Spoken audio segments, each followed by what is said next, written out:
അയോധ്യ രാമക്ഷേത്ര കൊള്ളയിൽ ഞെട്ടിക്കുന്ന റിപ്പോർട്ടുകളാണ് ഓരോ ദിവസവും പുറത്തുവരുന്നത്. കൊള്ളയടിച്ച പണം ഓഹരി വിപണിയിലും എത്തിയെന്ന് അന്വേഷണ സംഘം കണ്ടെത്തി. പ്രതികളായ അവിനാശ് ശുക്ലയും അനൂകൽ മിശ്രയുമാണ് വഴിപാട് പണം സ്റ്റോക്ക് മാർക്കറ്റിലെത്തിച്ച് പല മടങ്ങാക്കാനുള്ള സാധ്യത തേടിയത്. ബന്ധുക്കളുടെ അക്കൗണ്ടുകളിലേക്കും പണം നിക്ഷേപിച്ചുവെന്ന് SIT കണ്ടെത്തി. അതേസമയം അയോധ്യയ്ക്ക് പുറമെ മധ്യപ്രദേശിലെ ബഗ്ലമുഖി ക്ഷേത്രത്തിലും സാമ്പത്തിക ക്രമക്കേട് പുറത്തുവന്നത് BJP RSS നേതൃത്വത്തെ വലിയ പ്രതിസന്ധിയിലാണ് ആക്കിയിരിക്കുന്നത്. ഫെമിന ചേരുകയാണ്.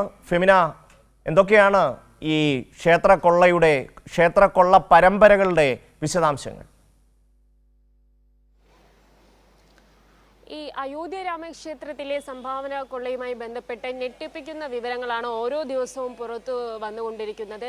ഇതിൽ നിന്ന് ലഭിച്ച ഈ കൊള്ളയിലൂടെ ലഭിച്ച പണം ഓഹരി വിപണിയിൽ നിക്ഷേപിച്ചു എന്നുള്ള വാർത്തയാണ് കഴിഞ്ഞ ദിവസം റിപ്പോർട്ട് ചെയ്യപ്പെട്ടത്. മാത്രവുമല്ല, ബന്ധുക്കളുടെ അക്കൗണ്ടിലേക്ക് ഈ പ്രതികളാക്കപ്പെട്ടവർ ബന്ധുക്കളുടെ അക്കൗണ്ടിലേക്ക് പണം നിക്ഷേപിച്ചു എന്ന തരത്തിലുള്ള റിപ്പോർട്ടും പുറത്തു വന്നിരുന്നു. അത്തരത്തിൽ അയോധ്യ രാമക്ഷേത്രത്തിൽ ഇത്തരത്തിൽ വലിയൊരു സാമ്പത്തിക കൊള്ള നടന്നു. എന്നാൽ 8 പേരെ മാത്രമാണ് പോലീസ് ഇതുവരെ അറസ്റ്റ് ചെയ്തിട്ടുള്ളത്.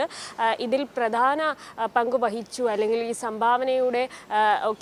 സംഭാവനയുടെയും കാണിക്കയുടെയും ഒക്കെ മേൽനോട്ട ചുമതല വഹിച്ചിരുന്ന ചമ്പത് റായ്, അതുപോലെ തന്നെ അനിൽ മിശ്ര എന്നിവരിലേക്ക് അന്വേഷണം ഇതുവരെ നീണ്ടിട്ടില്ല.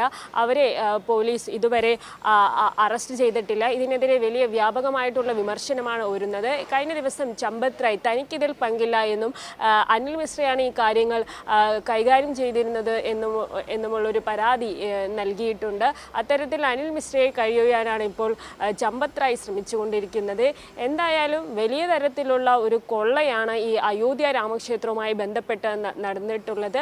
അതുപോലെ തന്നെ ഈ ചമ്പത് റായിയുടെ അടുത്ത അനുയായിയായിട്ടുള്ള ടിന്നു യാദവിനും വലിയ തരത്തിലുള്ള ഒരു പങ്ക് ഈ ഒരു കൊള്ളയിലുണ്ട്.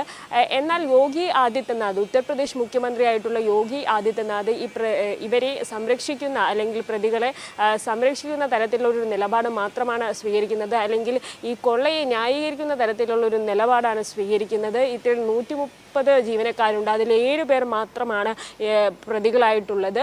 ഈ കോൺഗ്രസും അതുപോലെ തന്നെ സമാജ്വാദി പാർട്ടിയും ഇത്തരത്തിൽ ആരോപണങ്ങൾ സൃഷ്ടിക്കുകയാണ്